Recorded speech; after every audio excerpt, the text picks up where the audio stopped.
Speech First Executive Director, Nikki Neely. Western Carolina University is refusing to comply with the executive order protecting women's spaces and sports, I'm guessing, too. Nikki, welcome to the show. Thank you for having me. Yeah, thanks for being here. Why? Why? What part of this do people not understand? This is one of the most confusing things going on in the world right now. I understand war more than I understand this. Yeah, it's really crazy, isn't it? I mean, to have all of these taxpayer-funded institutions say, we don't believe in biology, we're not going to support women and girls. But follow the science. Yeah. Right, yes. So the funny thing is we actually came across these documents because we sent a public records request to Western Carolina University with regards to their treatment of Peyton McNabb. You might remember her. She was one of the female athletes who President Trump brought to the State of the Union in January. And she had been injured by a male athlete, but then when she went to college, she was in a bathroom with a male. She asked him to leave, and she started recording the interaction, and the school actually opened a Title IX investigation into her. And so we asked for documents around that, and then we sucked in all these other emails from the school saying, yep, we're not going to comply, we're going to continue our inclusivity work, this changes nothing. Inclusivity, they are included in men's sports. They're boys. I mean, if I dress up like a werewolf, it doesn't make me a werewolf. If I dress up like a mosquito, it doesn't make me a mosquito. Just because your dysphoria makes you think that you actually are a girl does not mean you get to steal a little girl's dreams. And that's what's happening here. Girls are being harmed, and there's no other way to look at it. Yes, and this girl in particular is someone who has really significant personal experience with it. I mean, what do people say, triggering? I mean, this is something that really triggered her because her volleyball career was cut short because she had a traumatic brain injury from having a volleyball spiked into her head.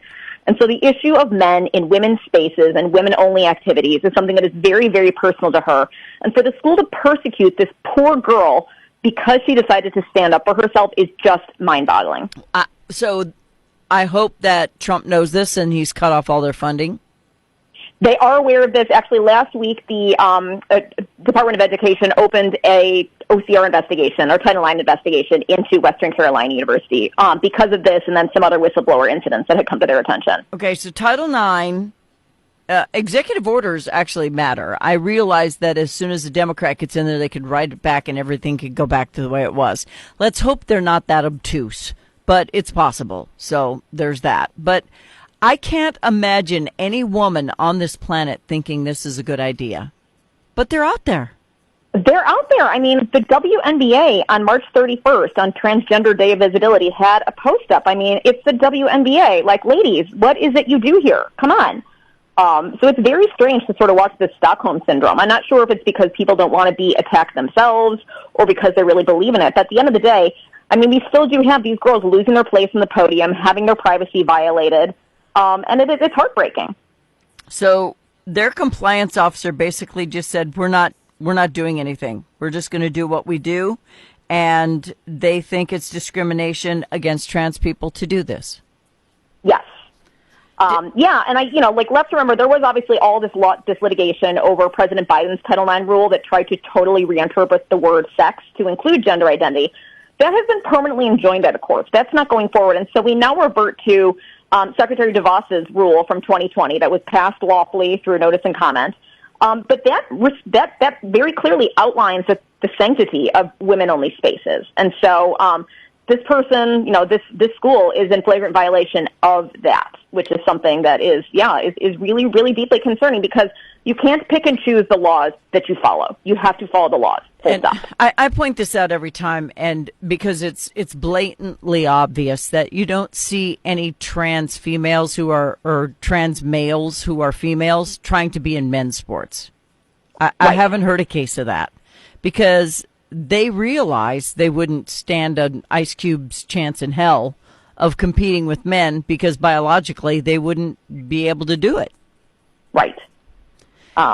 Now, I do know of a female surfer who did beat a transgender female in a surfing contest, though, and she was pretty proud of that. So I thought that was kind of good.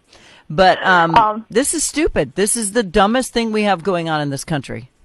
Yes. And I mean, for these athletes that are, 18, 19, 20 years old in college, I mean, their bodies are just really different. And it's awful that, as you said, like follow the science, that people are not able to say that or vocalize that. I mean, you think about muscle mass and bone structure and, lung size and all of these things that contribute to men just being, having very different forms that can perform very different functions. Mm-hmm. My own grandson said to me, yeah, but if they start taking whatever it is, progesterone early on, and it changes them, blah, blah, blah. I said, it doesn't matter because biologically you're born with 2 layers of muscle and 1 of fat, and women are the obvious because we need to carry babies. So we are biologically completely different. We're not just people. Of course, we have the same hearts and lungs and, stomachs and appendix and those sorts of things. But when it comes to how we are physically put together, men have the advantage in muscularity. It's that simple. Yeah. End of story. I mean, I don't understand.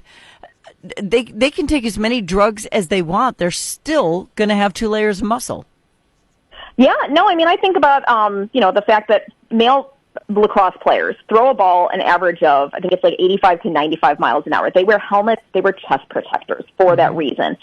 Female volleyball lacrosse players throw a ball 45 to 65 miles an hour, and they don't have that kind of protection in place. And so you put a male-bodied athlete in with a bunch of females who are not protected, you very well could kill someone. I mean, that's a real safety concern. Yeah. And to just dismiss those parental concerns by saying, you're a transphobe, you're a bigot, is so mind-boggling that is where we're at. Like, no, actually, I just don't want a dead daughter. How about that? Yeah, yeah. Come at me. Yeah, just you can't argue with that. So I love that a lot of the girls' teams are forfeiting. I even saw a fencer forfeit, and they finally took the male out of the competition.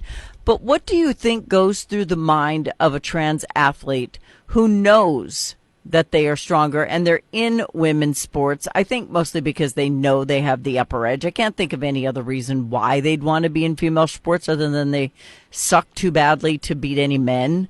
I can't imagine why they would want to go in there and be proud of a win when it's cheating. Yeah, it's hard to get into the minds of people. I hate to presume bad faith, but, at the end of the day, regardless of intent, the outcome is still the same. Opportunities have been taken, privacy has been taken, fairness has disappeared, and it is all because, we're sacrificing our girls and our daughters on this altar of political correctness. And so I'm so glad that, over the past couple years, right, when people started speaking up about this, they were called, religious nuts and they were called names.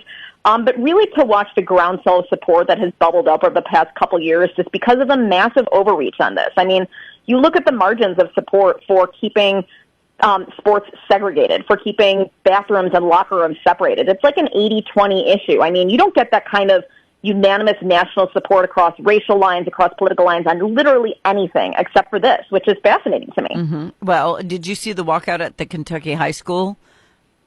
They were walking around on the track saying no more men in sports. They were just they'd had enough, and it's like even the kids get it. So why can't the adults figure it out? Right. I don't know what needs to be done, but it needs to happen. I know that Trump has pushed this as far as he can. That envelope has been licked, sealed, stamped with the wax and the Pope's ring at this point. I mean, this thing is signed, sealed, and delivered as a hell no. And we still have these types of universities who are saying, we're still going to let the men in on the girls' sports. I wonder if they ask the women at that university how they feel, if it would change their minds. Yeah, well, as you said before, executive orders, that's a roadmap. I mean, the president has been very clear in his priorities, in his agenda, particularly on this issue, right? He's had a number of events at the White House about this. Their Department of Education, the executive branch, has really prioritized looking into schools that are violating this, not only to hold the bad actors accountable, but to send a message to everybody else that still has policies like this in the books. This is not okay. We will come for you too. And so, it is my hope that over the next 3.5 years, right, this madness really starts to dissipate, because I don't think every school administrator wants to do this. I think a lot of them feel that they have to. They've been bullied by their DEI department, et cetera. And so for them to say, look, there's a greater risk in us doing what you want to do for the field than it is for us to follow the law. So we're going to follow the law. So shouldn't all of the DEI programs be gone? They should be unfunded and erased at this point. Right. Yeah. And that's also obviously something that's very much in process as we speak. So there have been a variety of lawsuits that have tried to, pause or enjoin or otherwise slow these programs down.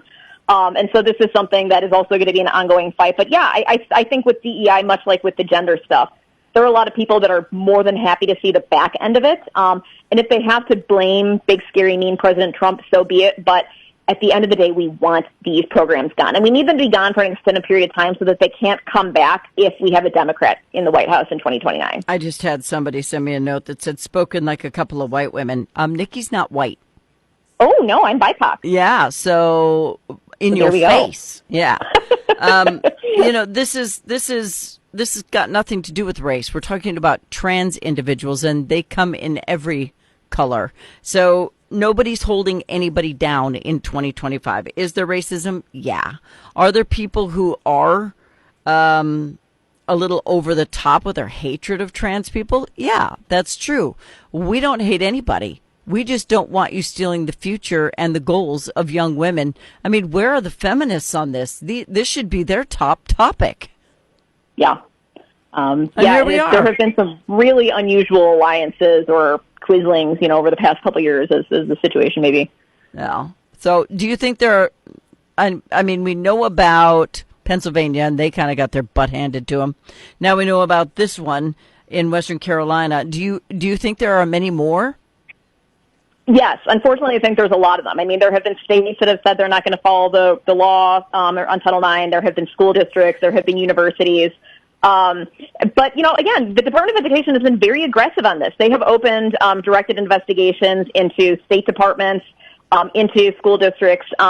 They have also started to look at the parental exclusion policies that are part of this, where the schools have been saying, we have to hide the child's gender from mom and dad, kind of under this whole guise of gender, protecting and honoring and respecting a child's gender identity. Mm-hmm. And the Department of Education has said, nope, not on our watch. That's a violation of parents' privacy rights as well. Right. Parents have a right to know that information. And so I think they've been attacking this from a number of different angles, which has been really edifying. That's akin to when we weren't allowed to wear miniskirts and makeup to school when I was a kid. We'd get to school, we'd put on the miniskirt and the makeup, and we'd wipe it off before we went home. It's like hiding your child's identity from the parents. Now, if I got caught in the miniskirt and the makeup, they would have called my parents. You know what I mean? It's like Nothing was secret to our parents when we were in school. So I don't know why something this advanced would be something they want to hide from parental figures.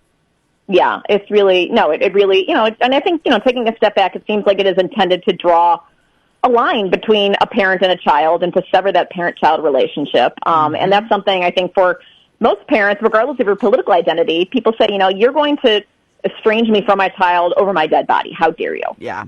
And not all parents will be accepting of a trans child. I understand that that's a thing. And that can cause stress to a child who feels like they're born in the wrong body. I get that, but the child has a dysphoria. This is not a reality. This is a dysphoria. It's a fact. And so the parents need to know so that they can get the child the help they need. And after the child's 18, if they choose to pursue it, that's up to them. And then their family will have to decide their relationship, but not while their minors are hiding it from their schools, and I don't want to pay for it, period. Yeah. All right. Nikki, where do people get more information on this?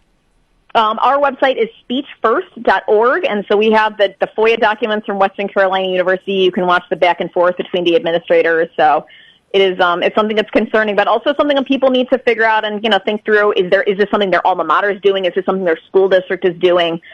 Because it's time to demand accountability. Yeah, I agree, 100%.